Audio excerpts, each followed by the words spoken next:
Mymensingh online স্কুলের পক্ষ থেকে আমি স্বাগত জানাচ্ছি আমার এই লাইভ ক্লাসে যারা এই মুহূর্তে যুক্ত হয়েছেন। প্রিয় অভিভাবক, প্রিয় শিক্ষার্থী এবং সাথে যারা দেখছেন সবাইকে বিনীত অনুরোধ করছি আপনারা পেজটি শেয়ার করে দিবেন যেন আমাদের 9-10 শিক্ষার্থীরা এই মুহূর্তে যুক্ত হতে পারে। তো আজকে আমি নবম দশম শ্রেণীর চতুর্থ অধ্যায় নিয়ে দ্বিতীয় ক্লাসটি নিচ্ছি। সেটা হচ্ছে পূর্বে একটি ক্লাস নিয়েছিলাম, তারই ধারাবাহিকতায় আজকে তার দ্বিতীয় পর্ব। তো আমি আশা করছি শিক্ষার্থীরা এই মুহূর্তে যুক্ত হতে পারছে। তারা হয়তো অনেকে এসে যাচ্ছে। তো তোমরা বন্ধুরা একটু শেয়ার করে তোমাদের বন্ধুদেরকে জানিয়ে দাও তোমাদের সময় 3:30 শুরু হয়ে গেছে ক্লাস। তো আমি এবার তোমাদের অধ্যায় 4.1 অর্থাৎ সূচক, তোমরা জানো যে সূচকের যে সূত্রগুলো ছিল সেগুলো নিয়ে আমি গত ক্লাসে তোমাদের সাথে আলোচনা করেছিলাম, প্রমাণগুলো দেখিয়েছিলাম কিভাবে নিয়মগুলো অ্যাপ্লাই করতে হয়। তো এখন একটা সৃজনশীল প্রশ্ন তোমাদের জন্য দাঁড় করিয়েছি। তো আশা করছি এই দুটো ক্লাস, গত ক্লাস আর এটা, এই দুটো ক্লাস মিলিয়ে যা থাকছে তাহলে তোমাদের এই পুরো চ্যাপ্টারটা কভার হয়ে যাবে। তো এখন আমরা এখানে দেখতে পাচ্ছি a সমান এত, b সমান x⁴q, c সমান x⁴r হলে ক একটা প্রশ্ন রেখেছি এখানে, খ এখানে একটা আছে, আর গ হচ্ছে এটা। তো আমরা আজকে এটার সমাধান করার চেষ্টা করব। তো শিক্ষার্থী বন্ধুরা লক্ষ্য করো যে এখানে একটা রুট ওভার আছে। তাহলে আমরা একটু রুট ওভার নিয়ে একটু কথা বলি, অর্থাৎ বর্গমূলের চিহ্ন। এটা হচ্ছে তোমরা জানো বর্গমূল, এটার চিহ্নটা হচ্ছে এই। এখন বর্গমূল জিনিসটা কি তোমরা জানো যে যদি 3 থাকে, 3কে যদি আমি হাফ লিখি, আরেকটা 3 যদি হাফ হয় তাহলে কত হয়?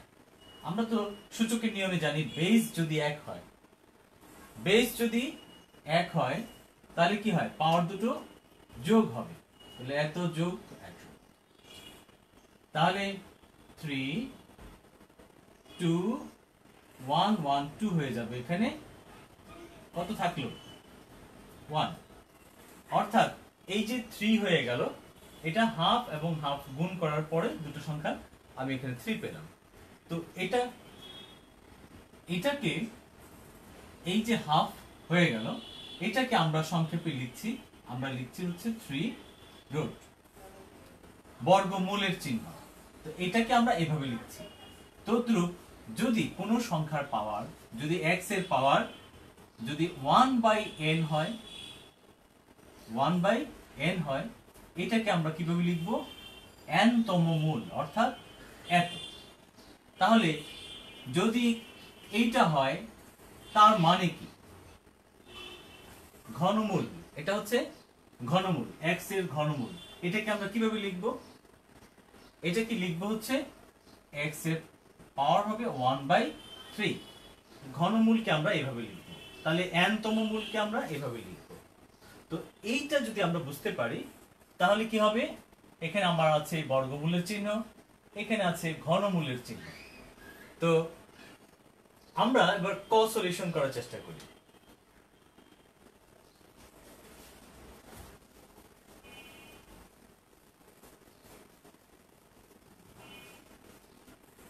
তো আমাদের কয়ে যা আছে সেটা কি? 3 এর পাওয়ার হচ্ছে রুট ওভার, অর্থাৎ আমরা একটু উঠিয়ে নেই, x + 1 ঘনমূল এর পাওয়ার হচ্ছে 2x - 1।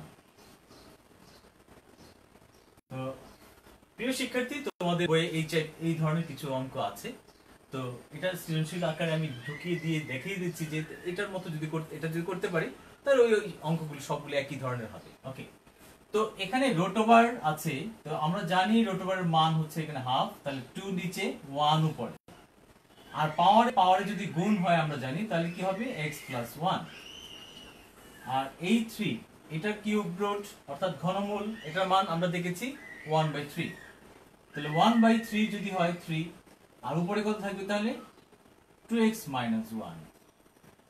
তো এখন আমরা সূচকের নিয়মে বা ভিত্তির নিয়মে জানি যে পাওয়ার যদি দুই পাশে ভিন্ন থাকে, কিন্তু সমান চিহ্ন, এখানে 3 আছে, এখানে 3 আছে, অর্থাৎ বেজ সমান। তো এই ক্ষেত্রে কিন্তু আমরা এই পাওয়ার দুটোকে সমান ধরব।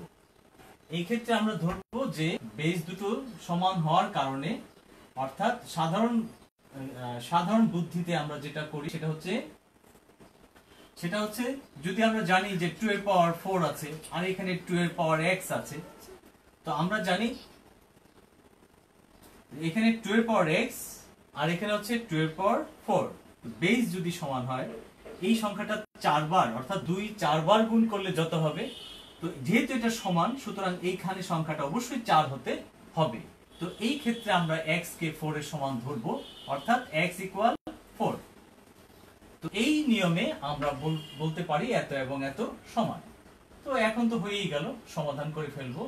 2 দুগুণে 4x মাইনাস 2 আর এখানে 3x প্লাস 3। তো প্রিয় শিক্ষার্থী, আমরা দেখতে পাচ্ছি 4x আর এই পাশে আছে 3x, তো বাদ দিলে কি হবে, একটা x এই পাশে আসলে আর এটা পাশে গেলে 2 5, অর্থাৎ x ইকুয়াল 5। x ইকুয়াল 5 হবে এই সংখ্যাটা যদি আমরা সমাধান করি। x এর মান কত হবে, দুই পক্ষ সমান হবে তখনই যখন x এর মান হবে 5। নির্ণীয় মান x ইকুয়াল 5, आंसर। তো এখন আমরা ক দেখলাম, এবার আসো আমরা খ তে কি দেখতে পাচ্ছি। এখানে দেখতে পাচ্ছি pq তম মূল a into b to the b inverse 1, মানে b এর পাওয়ার হচ্ছে -1। তো আমরা যদি এটাকে সমাধান করি,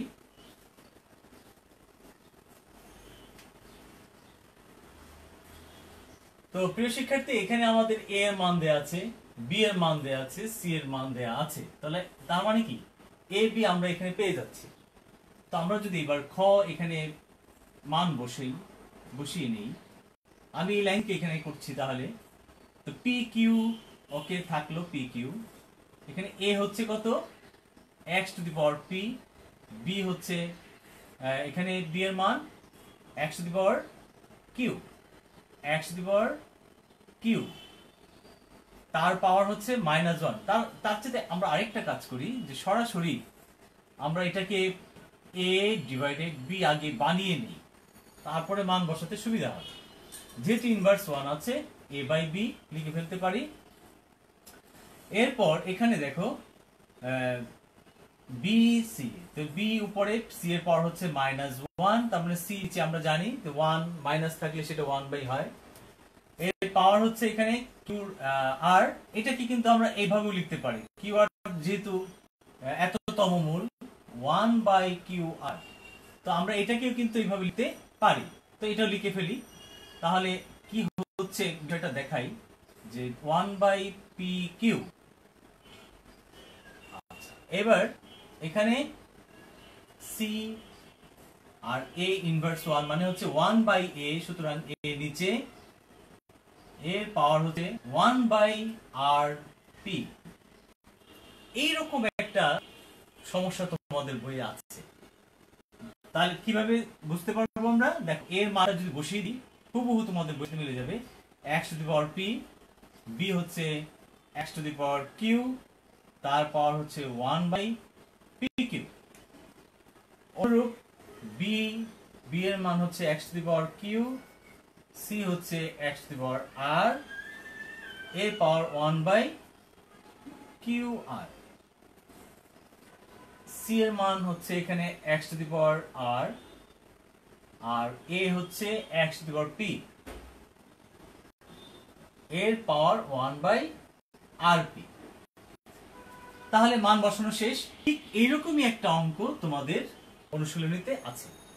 তো আমরা এটাকে এইভাবে একটু বানিয়ে দেওয়ার মানে হচ্ছে কি, এইভাবে একটু দেওয়া হলো, এখানে সূত্রের কিছু প্রয়োগ দেখানো হলো, তো মানগুলো এখানে দেওয়া আছে, জাস্ট বসিয়ে দিলেই কিন্তু বইয়ের অঙ্কটাই হয়ে যাচ্ছে আলটিমেটলি। আসলে কি জানো তো, ঘুরিয়ে ফিরিয়ে কিন্তু সেই তোমার বইয়ের অঙ্কই, তুমি বইয়ের অঙ্কগুলোই কিন্তু তুমি পাচ্ছ, এই জন্য বেশি বেশি প্র্যাকটিস দরকার। তো এখন আমরা যদি এটাকে গুণ করে দিই, আমরা জানি পাওয়ারের উপর পাওয়ার গুণ হয়, আমরা তো এই সূত্র দেখেছি যে a two the power n, তার উপর যদি m হয় আমরা এটা গুণ করতে পারি, অর্থাৎ m n। তাহলে এই পাওয়ারটা কি করব, আমরা ওর সাথে গুণ করতে পারি, অথবা এইটাও দেখেছো যে a two the power n বা a বাই b, তার পাওয়ার হচ্ছে n। আমরা এই পাওয়ারটাকে দুজনকেই ভাগ করে দিতে পারি, অর্থাৎ a two the power n, b two the power n। আমরা পাওয়ারটা ভাগ করে দিতে পারি সূচকের নিয়ম অনুযায়ী। তো আমরা যদি এই পাওয়ারটা তাকে ভাগ করে দিই, তাহলে x এর পাওয়ার হচ্ছে p into 1 by p q, আর এখানে x এর পাওয়ার হচ্ছে q into 1 by p q. অনুরূপভাবে x এর power q into 1 by qr, x এর power r into 1 by qr, x এর পাওয়ার এখানে r আছে ইনটু 1 বাই rp, নিচে x এর পাওয়ার আছে এখানে p ইনটু 1 বাই rp। তো এই যদি হয়, তো শিক্ষার্থী বন্ধুরা আমরা দেখি পরে আমরা জাস্ট পাওয়ারটাকে আলাদা করে দিচ্ছি, দিলাম সবাইকে। তাহলে কি হবে, এবার এই p আর এই p যদি কাটা যায়, এই q আর এই q যদি কাটা যায়, কি থাকছে এখানে? এখানে থাকছে x এর পাওয়ার কত, 1 বাই q দেখতে পাচ্ছি। আমরা লিখি x এর পাওয়ার 1 বাই q 1 বাই p, আর এখানে যদি q আর q বাদ যায়, কাটা যায়, তাহলে থাকছে x এর পাওয়ার 1 বাই r। তাহলে x এর পাওয়ার হচ্ছে 1 বাই r, আর নিচে r যদি কাটা যায় 1 বাই q, অনুরূপভাবে এই r কাটা, এই p কাটা, তাহলে x এর পাওয়ার 1 বাই q থাকছে, x এর পাওয়ার 1 বাই q, আর এখানে x এর পাওয়ার 1 বাই p 1 বাই r। ওকে, তাহলে এখানে দেখো এই সংখ্যাটা উপরে আছে, এইটা উপরে আছে, আর এইটা উপরে আছে, তাহলে এত দিয়ে তোকে কাটলে 1 পাচ্ছি আমরা, রেজাল্ট হচ্ছে এখানে 1। তো আমরা খুবই সহজেই অঙ্কটা করে ফেললাম, সূচকের নিয়ম ব্যবহার করে সরল করে ফেললাম। এত এর মান কত? এত এর মান হচ্ছে আমাদের 1 অ্যান্সার। তো শিক্ষার্থী বন্ধুরা, আমাদের যে সৃজনশীল প্রশ্ন ছিল, তোমাদের বইয়ে এরকম একটা অঙ্ক ছিল, এরকম এটাকে আমি এখানে সেট করেছি এইভাবে, যার ফলে আমরা একটা সৃজনশীল প্রশ্নের রূপ দেখতে পাচ্ছি এখানে। আরেকটা গ, তো গ যদি করতে পারি তাহলে আমাদের পুরো প্রশ্নটাই শেষ হয়ে গেল। আর সেই সাথে আমার এই চ্যাপ্টারের কিছু যে ইম্পর্টেন্ট অঙ্ক আছে তোমাদের বইয়ে, সেই অনুযায়ী আশা করছি সবগুলোই কভার করছে, নিয়ম সবগুলো। তো তোমরা এবার গ নাম্বারটা একটু দেখে নাও।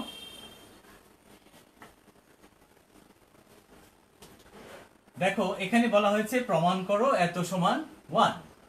তো আমি যদি এটাকে করতে চাই তাহলে কি হবে, আমি এবার এটাকে ধরে নেই, এটা লেফট হ্যান্ড সাইড, গ নাম্বার অঙ্ক। এটাকে যদি বাম পক্ষ ধরে নেই, আমার ডান পক্ষে ছিল 1, এটা হচ্ছে আমার বাম পক্ষ, আমি 1 প্রমাণ করব। তাহলে কি করব, একই জিনিস আগের মতোই, a বাই b আমার এই মানগুলো ব্যবহার করতে হবে, অর্থাৎ x এর পাওয়ার হচ্ছে p a, আর b হচ্ছে কত, b হচ্ছে x এর পাওয়ার q, এখানে পাওয়ার আছে p plus q minus r। অনুরূপভাবে b বাই c, b এর মান আমার হচ্ছে এখানে x to the power q আর x to the power r। এখানে কত থাকলো power, q plus r minus p। c এর মান হচ্ছে x to the power r, আর a এর মান হচ্ছে x to the power p। এখানে r plus p minus q। তো এবার আমরা এখানে কি দেখতে পাচ্ছি, যে গঠনটা দেখতে পাচ্ছি এখন ঠিক সেম এই অঙ্কটা তোমাদের বইয়ে আছে, কিন্তু প্রথম অবস্থায় এইভাবে যখন ছিল তখন কিন্তু বোঝা যাচ্ছিল না আসলে এটা কোন অঙ্ক, তাই তো? তো সৃজনশীলে এইভাবেই থাকবে, তুমি ঘাবড়ানোর কিছু নেই। পাওয়ারগুলো দেখলে হয়তো এলোলো মনে হয়, তোমাকে বুঝতে হবে, একটু পরিশ্রম করতে হবে, একটু প্র্যাকটিস করলেই তুমি দেখতে পাবে সবগুলোর নিয়ম, সবগুলোর চরিত্র কিন্তু একই, কাছাকাছি, তুমি বুঝতে পারবে তখন। ওকে, তো এবার x আর এই x বেস যেহেতু এক, আমি কিন্তু এটা গুণ করতে পারি। তো এটা না করে আগেরটা যেমন দেখেছো পাওয়ারে পাওয়ারে গুণ করে দিয়েছিলাম, এবার এটা গুণ না করে আমি এটাকে বিয়োগ করি, অর্থাৎ যেহেতু ভাগ আছে, ভাগের নিয়মে আমরা জানি পি মাইনাস কিউ হয়, আর এখানে পি প্লাস কিউ মাইনাস আর, এটাকে লেখা যায় এভাবে। তো এইভাবেও লেখা যায়, পাশাপাশি গুণ করা যায়। তো সেই ক্ষেত্রে আমি না যে আমি এইভাবে করার চেষ্টা করছি। তো এবার কিউ আর এখানে আছে কত আর, তাহলে যেহেতু ভাগের নিয়ম সেই হিসাবে আমার পাওয়ারটা কি হবে কিউ মাইনাস আর, আর পাওয়ারে পাওয়ারে গুণ হয়, এটাকে আমি ব্র্যাকেট দিয়ে রাখতে পারি বা এইভাবেও লিখতে পারি, এভাবেও লিখতে পারি সরাসরি। তাই এখানে কি হবে কিউ প্লাস আর মাইনাস পি, আর এখানে আর মাইনাস পি বিয়োগ হয়ে যাবে, আর এই পাওয়ারের সাথে এই পাওয়ারটা গুণ, সেই ক্ষেত্রে আর প্লাস পি মাইনাস কিউ আমরা এভাবে লিখতে পারি। তো এবার দেখো এখানে প্রিয় শিক্ষার্থী, পি মাইনাস কিউ আর এইটা মাঝখানে কি চিহ্ন, গুণ, অর্থাৎ এটা গুণ হবে, পাওয়ারে পাওয়ারে গুণ ছিল, তো আমরা সেটা পাশাপাশি লিখেছি, যেহেতু গুণ ছিল পাশাপাশি লিখেছি। তো এখন এটা যদি গুণ হয়, এটা গুণ একটা ছোট্ট বুদ্ধি আছে, বেশি বড় 3 দুগুণে 6টা সংখ্যা হবে, কিন্তু আমরা যদি একটু বুদ্ধি করে করি, কেমন একটু কম সংখ্যা, সেটা কি, এখানে দেখো পি মাইনাস কিউ আর হচ্ছে পি প্লাস কিউ, আমরা যদি এইটুকু আর এইটুকু গুণ করি, এইটুকু আর এইটুকু যদি গুণ করি, তাহলে a প্লাস বি আর a মাইনাস বি চিন্তা করা যায়, তাহলে কি হবে স্কয়ার মাইনাস বি স্কয়ার, এইটুকু যদি গুণ করি, আমি মাইনাস 8টাকে রেখে দিচ্ছি, তাহলে যদি এইটুকু গুণ করি আমরা, তাহলে কি হবে p square minus q square, আর বাকি থাকলো এইটুকু। তাহলে এই মাইনাস আর দিয়ে এবার আমি গুণ করব কাকে, এই দুটোকেই, প্রথমে এই দুটো গুণ করে ফেলেছিলাম, শেষ হয়ে গেল, এখন এটা দিয়ে এটাকে গুণ, আবার এটাকে গুণ, তাহলে আর দিয়ে এটাকে গুণ করলে কি হবে পি আর মাইনাস পি আর, আর এটা দিয়ে গুণ করলে মাইনাস, আর এই মাইনাস গুণ হয়ে প্লাস হবে কিউ আর। তাহলে আমার এখানে 6টা সংখ্যার পরিবর্তে আসলো কয়টা, 4টা, অর্থাৎ দুটো এখানে বাদ পড়েছে। তাহলে এইটুকু আর এইটুকু গুণ আমি আগে করছি, p minus q p plus q সমান a square minus B square, আর এই মাইনাস আর দিয়ে আবার এই দুটোকে গুণ করব, তাহলে সংক্ষেপে আমার গুণটা হয়ে গেল, অর্থাৎ 4টা সংখ্যায় হয়ে গেল, 6টা হওয়ার কথা ছিল 4টা হয়ে গেল। আবার বলছি আমি, এখানে কিউ মাইনাস আর আছে, এখানে কিউ প্লাস আর আছে, এই দুইটা জায়গা যদি আমি আগে গুণ করে নেই, তাহলে কি হবে, তাহলে হবে a plus B into a minus B, অর্থাৎ কিউ স্কয়ার মাইনাস আর স্কয়ার। এবার মাইনাস পি দিয়ে যদি এটাকে গুণ করি, তাহলে কি হবে মাইনাস পি কিউ, আর মাইনাস মাইনাস এখানে প্লাস হয়ে যাবে আর পি। অনুরূপ ভাবে এখানে যদি এটার সাথে গুণ করি, কি হবে R minus P P plus R, R plus P, এইটা আর এটা সে একই জিনিস, a square minus B square, অর্থাৎ R square minus P square, তারপর মাইনাস কিউ দিয়ে গুণ করব, তো কিউ দিয়ে গুণ করলে কি হবে, এটা কিউ দিয়ে গুণ করলে আর কিউ বা কিউ আর, আর মাইনাস মাইনাস প্লাস হয়ে যাবে পি কিউ। তো শিক্ষার্থী বন্ধুরা, আমরা দেখি যে এখানে x এর পাওয়ার 4টা, এখানেও 4টা, এখানেও 4টা, বেস কিন্তু 1। তো যেহেতু বেস 1, আমরা একটা বেজের উপর এখন সবগুলো পাওয়ার গুণ আকারে আছে, যেহেতু কি করব পাওয়ারগুলো এখন যোগ করব, তো এখানে আমরা সব যোগ করে ফেলি, তো p square minus q square minus p r plus q r, তারপরে প্লাস কিউ স্কয়ার মাইনাস আর square p q plus r p plus r square minus P square minus q r plus p q. এই যে দেখো একটা base x, এর পাওয়ার কত বড়, এখান থেকে পর্যন্ত পাওয়ারটা একটু ছোট ছোট করে লিখতে হয়, আর বেস নিচে আছে, নিচে থাকবে, পাওয়ারটা মাথায় লিখবো। এখন আমরা যদি লক্ষ্য করি, এখানে পি হচ্ছে পি স্কয়ার প্লাস, এখানে আছে পি স্কয়ার মাইনাস, তাহলে এটা বিয়োগ করা যায়, এখানে কিউ স্কয়ার মাইনাস, এখানে কিউ স্কয়ার প্লাস, এটার সাথে এটা বিয়োগ করা যায় বাদ, মাইনাস পি আর, এখানে মাইনাস প্লাস পি আর, তাহলে এই পি আর আর এই পি আর বাদ, plus q r plus minus q আর এটা বাদ, বিয়োগ করে মাইনাস আর স্কয়ার প্লাস আর স্কয়ার, এই দুটোও বাদ যাচ্ছে, মাইনাস পি কিউ এটার সাথে যাচ্ছে হচ্ছে প্লাস পি কিউ। দেখো শিক্ষার্থী বন্ধুরা কিছুই নাই উপরে, আর সব বিয়োগ করে কি হবে 1 না 0? অবশ্যই 1, তাহলে 0 সরি অবশ্যই 0, তাহলে x এর মান পাওয়ার কি হবে? এখানে 0 পেয়ে গেলাম আমরা, অর্থাৎ এখানে কি পেয়ে গেলাম? x এর পাওয়ার 0 পেয়ে গেলাম। তো আমরা জানি, মনে আছে যে পাওয়ার যদি 0 হয়ে যায় সেটা যে কোনো সংখ্যাই হোক তার মান হচ্ছে কত? 1, তাহলে এর মান হচ্ছে 1। তো আমার ডান পক্ষের সাথে প্রমাণ হয়ে গেল, আমার ছিল হচ্ছে 1 প্রমাণ করার কথা, তো সেই ক্ষেত্রে আমাদের ডান পক্ষে আমরা 1 পেয়ে গেলাম।